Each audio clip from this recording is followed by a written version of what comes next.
বাবার সাথে বাস স্ট্যান্ডের সামনে দাঁড়িয়ে থাকা এক নাবালিকা মেয়ের ভিডিও মোবাইলে ক্যামেরাবন্দি অপরিচিত এক ব্যক্তির। আর এই ঘটনাকে কেন্দ্র করে ব্যাপক চাঞ্চল্য ও উত্তেজনা ছড়ায় এলাকায়। ঘটনাটি মাথাভাঙ্গা শহরের কলেজ মোড় এলাকার। জানা গেছে, এদিন মাথাভাঙ্গা শহরের পচাগড় এলাকার এক বাসিন্দা জলপাইগুড়িতে যাবার জন্য মাথাভাঙ্গা কলেজ মোড়ে দাঁড়িয়েছিলেন তার নাবালিকা মেয়েকে নিয়ে। কিন্তু হঠাৎ সেই ব্যক্তির নজরে পড়ে পাশে থাকা অপরিচিত এক ব্যক্তি তার মেয়ের ভিডিও করছে মোবাইলে। দেখার সাথে সাথে প্রতিবাদ করলে অভিযুক্ত ব্যক্তি বাস স্ট্যান্ডের টয়লেটে ঢুকে যান এবং মোবাইলে করা ভিডিও ডিলিট করে দেন। তবে টয়লেট থেকে বেরোনোর পর সেখানে থাকা অন্যান্য ব্যক্তি এবং নাবালিকা মেয়ের বাবা অভিযুক্তের মোবাইল নিয়ে দেখতে পারেন অভিযুক্ত ব্যক্তির মোবাইলে প্রচুর নাবালিকার ভিডিও এবং খারাপ ভিডিও দিয়ে ভর্তি। পরবর্তীতে অভিযুক্ত ব্যক্তিকে সেখানে থাকা উত্তেজিত জনতা চড় থাপ্পড় দিলে অভিযুক্ত ব্যক্তি ভিডিও করা মেয়েটির পা ধরে ক্ষমা চান এবং সেখান থেকে পালিয়ে যায়।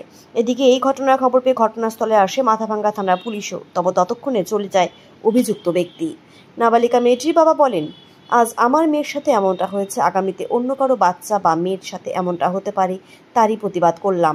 তবে অভিযুক্ত ওই ব্যক্তি কেন মোবাইলে বাচ্চা মেয়েদের ভিডিও করেন, এর পেছনে কি রয়েছে খারাপ কিছু উদ্দেশ্য, এই নিয়েও কিন্তু উঠছে প্রশ্ন।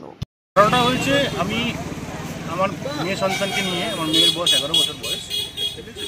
তো একজন ভদ্রলোক সে লটারি কাউন্টারে দাঁড়িয়ে আছে, আমিও লটারি দেখছি, পাশে আমার 11 বছর মেয়ে দাঁড়িয়ে আছে। তো হঠাৎ দেখছি ও মোবাইলটা নিয়ে আমার মেয়ের ভিডিও করছে, ঠিক আছে।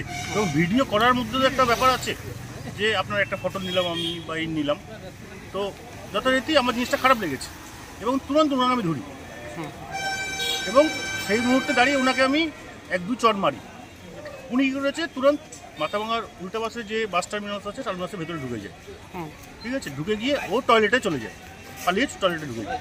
এবার ওখানে ঢুকে মোবাইলটা কী করেছে, ওই মোবাইল থেকে ভিডিওটা ডিলিট করেছে। ডিলিট করে তারপর আবার বেরিয়েছে। আমি আবার ওকে ধরি, ঠিক আছে। এখানটায় জনসাধারণ সবাই ছিল, ঠিক আছে। লোকাল লোক আছে বা আশেপাশে যারা আছে তারাও ন্যায্য বিচারটা যাতে হয়, ঠিক আছে। এবং তারা বললো ঠিক আছে, দে তোর মোবাইলটা দে। এবং তখন তারা ওই মোবাইলটা দেখে সেটার মধ্যে দেখে 10 থেকে 12 বছর বা 15 বছরের বাচ্চাদের লট অফ ভিডিও, মানে ওটা টেন্ডেন্সি।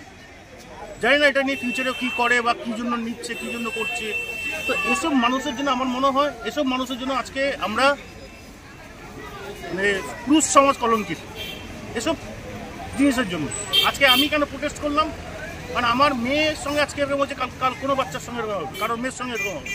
তো সেটা তো উচিত না, আমাদের সমাজে একদমই উচিত নয়। মানে মোবাইলের যেই সব ভিডিওগুলো পাওয়া গেলো সবই কি মেয়েদের সব প্রন ভিডিও অ্যান্ড মানে খুব টিনেজের ভিডিও, যেগুলো একটা সুস্থ মস্তিষ্কে মানুষের কাছে থাকা উচিত না। তারপর এবং অবিলম্বে আমার মেয়ের পা ধরে সে ক্ষমা চায় এই কলেজ মোড়ে, মাথাভাঙ্গা কলেজ মোড়ে দাঁড়িয়ে। সবার মানে লোকাল লোকরা সবাই বললো যে দাদা ই করেন করে, তারপর ভদ্রলোক চলে। এখানকার যারা স্থানীয় বাসিন্দারা ছিলেন বা দোকানদার ব্যবসায়ী, তারাও কি কোনো প্রতিবাদ করেনি? প্রতিবাদ ওনারা 1-2 চড় মারলেন ওনাকে এই মুহূর্তে দাঁড়িয়ে, কিন্তু উনি মানে পালিয়ে যাওয়ার ওনার টেন্ডেন্সি সবসময়, মানে ওখান থেকে জায়গা থেকে চলে যায়। তার প্রশাসনিক লোক এসেছিল, ঠিক আছে, ততক্ষণ তো উনি সাইড হয়ে গেছে, চলে গেছে। তো এইটা হচ্ছে ফ্যাক্টর। কিন্তু আমার কথা হচ্ছে যে একাধিক দিন এরকম আমরা শুনছি, ঘটনা আজকেও ঘটছে, কালকেও ঘটছে, কিন্তু এরকম মানসিকতার মানুষের আমার মনে হয় সমাজে থাকার দরকার আছে। একটা ছোটো বছর 10-11 বছর বাচ্চার কী আছে এবং কী রুচি সেই মানুষটা, সে এরকম করছে, এরকম অ্যাক্টিভিটি করছে। আপনি বাড়ি যাচ্ছিলেন? আমি বাড়ি যাচ্ছিলাম আমার বাচ্চাকে নিয়ে। কোথায় বাড়ি আপনার? আমার বাড়ি পচাগড়ে, আর জলপাইগুড়ি আমার বাড়ি আছে। জলপাইগুড়ি যাচ্ছিলাম আমার মেয়েকে নিয়ে। আমার মেয়ে জলপাইগুড়ি স্কুলে পড়ে। কী নাম আপনার? আমার নাম সঞ্জীব রায়।